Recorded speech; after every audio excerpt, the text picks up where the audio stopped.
What's up, guys? This is going to be everybody's favorite topic is the legal documentation associated with real estate. So this is going to be hopefully not a too long of a video and hopefully not too boring. I will try to make it as fun as possible because I know this is everybody's least favorite topic. So let's get right into it here. The first thing I want to tell you, though, I'm not an attorney by any means. This is just like the Cliff Note, quick and dirty explanations designed to be brief and give a general idea of the purpose of the documents as well as be mildly entertaining. Like, I'm just going to try to give you the overview. Obviously, I'd probably put you to sleep if it was just, if I went into every sentence of every page. Obviously, all documents should be read in their entirety before signing so you know what you're signing. And if you want a full-out description of the legal meanings of these documents, consult with an attorney. I do have one for you if you guys need one. At the end of this video, my contact information will be there. If you need to talk to an attorney about the documents that you'll be signing, let me know. I'll connect you with my guy, and he can walk you through all that stuff because that's his specialty, not mine. So anyway, without further ado, let's get into it. So the list of documents is quite long. So it starts off with a bunch of these things like this, and then all of a sudden it's like, boom, there's so much more. So we have all of this is in one real estate transaction. For the majority of this is, most of this is what you'll see. So there's other additional addendums and things, but the majority of the time you're going to see this kind of stuff. I'll break these down quickly. I don't want this to be a long video for you, so I'll make this as quick and as entertaining as possible. So first, obviously, you know what personal and certified checks are. This is going to be for the deposits. First deposit, second deposit. If settlement is within 30 days, then you have to use a certified bank check. Other than that, personal checks are fine for everything else. And these certified bank checks are always at settlement. So anyway, photo IDs. 2 forms of photo ID are needed at settlement. So you'll always get an email or a request asking to bring these IDs. Acceptable IDs are going to be all of the following here: the passport, U.S. certificate of U.S. citizenship, Social Security card, etc., etc. So all these things are appropriate photo IDs to bring to settlement. So a consumer notice, this is basically a compliance document here at Keller Williams. Actually, any real estate agent does require you to sign a consumer notice, whether you're buyer, seller, any kind of relationship. Basically, it says that I promise to keep your best interest at the forefront of my mind, act accordingly, make sure that everything we talk about is confidential, and I don't go sharing it with people, and then represent you to the best of my ability, which, by the way, I don't need a piece of paper to tell me to treat you well, because I'm not going to get referrals to your family and friends if I don't treat you well. So just without this piece of paper, I also have a personal interest in taking good care of you anyway. So anyway, we do need it in writing anyway, just because that's where the world is today. We need everything in writing. So buyer financial information is a BFI sheet, which it's not always necessary, but it is frequently asked for by sellers who want to see that you can just basically back up what you're offering. So you don't have to list your account numbers on there or anything like that. Basically, what they're going to be asking for is your debts, your liabilities, your assets, your incomes, and anything else financially related to your picture, your financial picture. What I would say is that on like the assets part, where you like list the bank accounts you have and how much is in each one, you don't have to be like super specific. You don't have to write like $54,243.27. You don't have to write that. Like, you could just write 54,000. You don't have. Definitely don't write your account numbers on there. Don't write like account number 825 whatever blah blah blah. You could just write like savings 54,000, retirement 50,000, or whatever it is, or checking 2,000, or whatever it is. You don't have to get too specific. Just a general idea is good, like it says here. So just account names are fine. This is not going to be sent over to a bank or verified by anybody. It's just, this is kind of you just giving the seller a picture of, hey, this is what I'm made of. I can actually execute on what I'm offering you. Basically, like I said, it's kind of a good faith thing more than anything. It's not being verified by anybody. Basically, long story short, it helps the seller judge you. Yes, we are being judged as buyers. So pre-approval or proof of funds. POF stands for proof of funds, if you couldn't figure that out.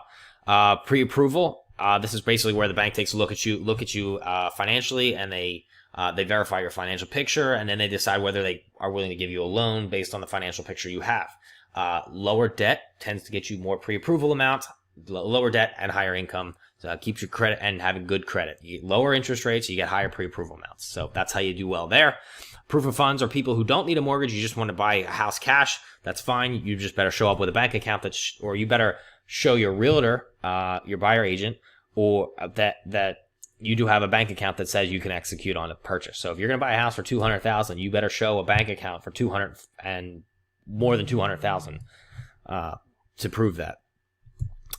So agreement of sale. This is the offer itself, the most important document in a real estate transaction. You'll see this abbreviated as AOS in many of the emails that you see during your transaction. It's the offer itself. 14 pages of a bunch of legal, boring, fun things, but there are some serious, significant things in here. So I'm not going to go over all 14 pages. I'm just going to kind of tell you what the bullet points are here. Everything in the deal surrounds and revolves around this document. So it's very, very important. You're going to talk about the offer price. It's going to have the deposit money that's going to be delivered and the total down payment amount. You're going to have the mortgage amount, the mortgage type, the interest rate that you're looking to get into, interest rate range of it anyway, a settlement date. When's the deal going to close? When are we reaching settlement? Is there a seller assist? Any other addendums? Or is there a other home sale contingency or a pet addendum or whatever it is? Is there other things attached to this offer? Is this a short sale? Things like that. And then obviously inspections. What kind of contingencies are going to be part of this transaction? Are you going to be doing a home inspection, a radon, termite? Are you doing property boundaries? Are you doing water sewer inspections? Are you doing like flood insurance or flood inspections? Like all kinds of contingencies could take place. Are you doing zoning maybe? Like all of this stuff is baked into the cake of the agreement of sale, and that's everything. Like I said before, everything revolves around the agreement of sale, and that's kind of like those are the bullet points. It's 14 pages long, but I just kind of pretty much told it to you there in about 45 seconds. So just to save you some time, and we are moving on. Not yet. So then this is important, very important actually. So not considered a deal until it's signed by all parties. In PA, if it's not in writing, it doesn't count. Like it doesn't matter what you get. Like there's been a lot of times where buyers may say, "Oh, we verbally agreed with the seller, so it's a deal." Like don't go getting happy and celebrating anything unless it's in writing. Unless you have a signed document, it's worthless. And as my attorney uses the word enforceable, he said, unless it's in writing, nothing is enforceable. So. Always wait for it to come in writing. Anyway, moving on. Mortgage RESPA form. It's basically a compliance document that at least at my office, every office will have its own thing. So Keller Williams, I'm going to tell you about some of the ones that are associated with mine. Every office has its own version of this. So at least I'll explain this and how it works on my brokerage, and then you can go and see where you'll see another version of it somewhere.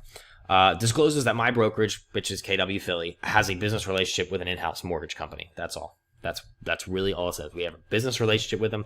We even have to have sellers sign this, even if sellers, don't need a mortgage. We still have to disclose it anyway. It's a compliant, like I said, it's a compliance document. The same thing is with the title RESPA form. Like it's a compliance document that says we have a business relationship with an in-house title company. We have like an ABA, the Associated Business Agreement or Arrangement or something like that.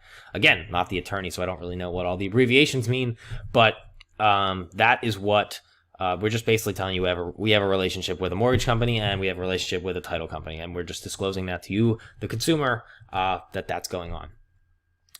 Anyway, mold disclosure. So this is another compliance document which says that their mold may be present in the home, and it's just basically kind of a hold harmless kind of thing where it's a waiver. At least the one that I have my client sign is basically it states that me and the brokerage are not specialists in mold, and that you're going to hold me and the Keller Williams Philly that we're not, don't hold us accountable for this stuff. You got to do your own due diligence kind of thing.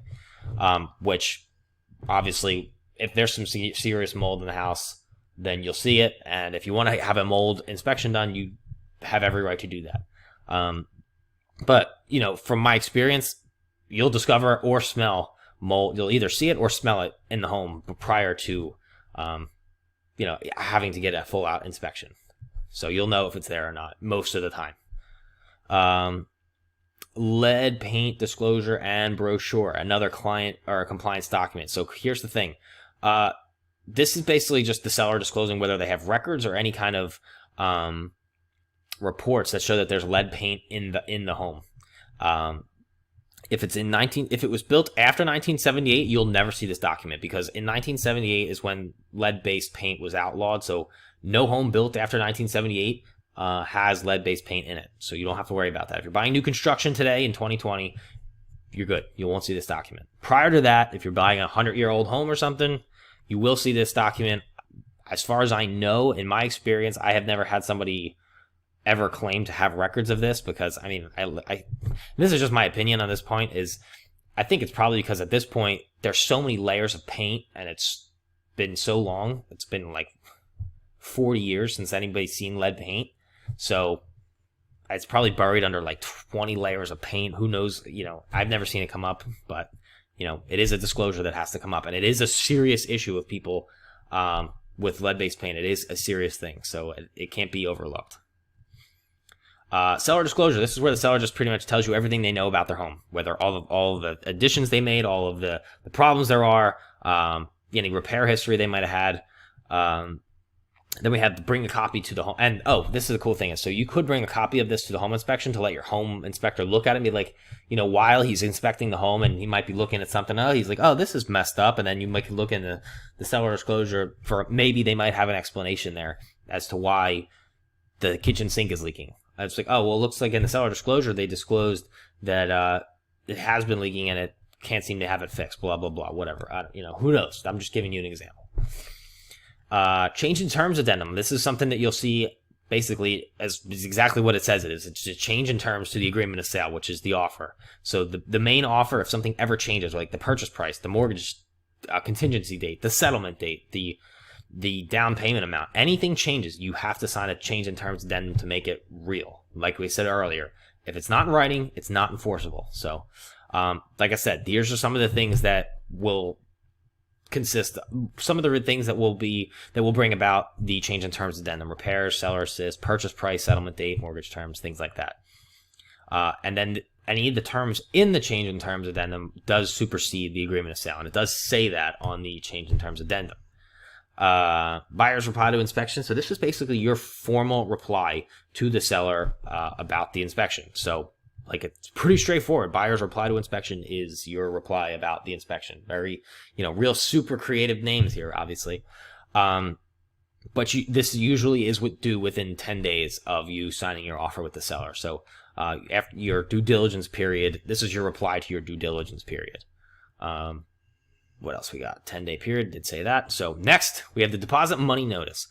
This is another compliance document. So it states that the seller will not be holding your deposit money, because if we give the seller your deposit money, you know, who knows? They might just take off with it. So it goes into an escrow account of the listing brokerage. So that way, your money doesn't get, it's never in the hands of the seller until at least settlement. That's when the money gets released to the seller. You give the check over, you get the house, they take the money, and they're out.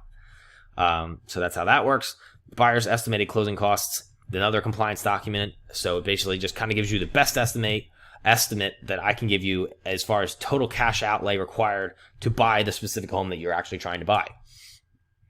So here's what this is my recommendation. I think it's kind of reliable, but it's not the best option in my opinion. Like, I'm the real estate agent. I'm not the mortgage broker or the finance person. So my recommendation is always go to a mortgage professional if you want a really good estimate, because remember, the mortgage person knows your credit. They know all of your financial history. They have all of your financial documents. They know your financial profile way better than I do. They also know the mortgage rates and the financing end of things way better than I do. So their numbers are going to be way more accurate than any estimated closing cost thing that I'm going to give you. So I always do recommend that you just have your mortgage person break out an estimate for you, because it's going to be way more precise than mine. Now, theirs is still an estimate as well, but it's just a better estimate than what I would give you. Because, you know, again, like I said, I'm the real estate agent. I can only go so far. I don't have most times I don't have a full financial profile on you like they do, the mortgage people. So the buyer agency agreement is a compliance document. It's basically your legal commitment to a realtor. It's the buyer version of a listing agreement. In my opinion, it's a fluff document. Other realtors would probably like chop my head off. It's a polarizing comment for me to say that because it is designed to protect real estate agents. So from buyers just shopping around a bunch of different people, I struggle a little bit to ask buyers, like, hey, we can't talk unless you sign this. That's kind of, I'm more of a handshake, you know, just be true to your word kind of person. But just so you know, as a buyer, like, don't be freaked out if some realtor does ask you to say, hey, look, this is our buyer agency agreement. I do expect you to sign this, to how we have a formal business relationship. That's totally normal. It's totally fine. It's not anything that is not in your best interest. As all, you know, they're just trying to protect themselves as a realtor. So it's a normal document for you to see that. So anyway, this thing doesn't want to move anymore. There we go. So any additional addenda vary from each transaction. So some of these additional addenda, I don't know which it is. Some of these additional addendums include other home sale contingency. If you need to sell a home in order to buy a new one, that's what you would use. Sometimes there's just general custom addendums where it's just particular to your transaction. There's no addendum for it. You just have to customize a blank piece of paper, and that becomes an addendum. Escalation addendum, which is basically like if you're in a multiple offer situation and maybe you offer, $280,000 with an escalation clause up to $295, which basically means if somebody else offers $290, then your offer will be $291, or that whole thing. I'm not going to go too much into detail there. Short sale addendum. It's if you're doing a short sale, you do need to sign that. Tenant occupied property addendum. Maybe you're selling, maybe a multi-family home, and there's different tenants in all the units, and that has to all be disclosed and signed. So that's a whole bunch of that stuff there. Termination release of deposit. This is the thing you never want to see as far as a buyer goes, because this means your deal is dead. Well, maybe depending on the house, maybe you do want to see this document. So, basically cancels the agreement of sale and all the associated addendums. Returns a full or partial deposit to the appropriate parties.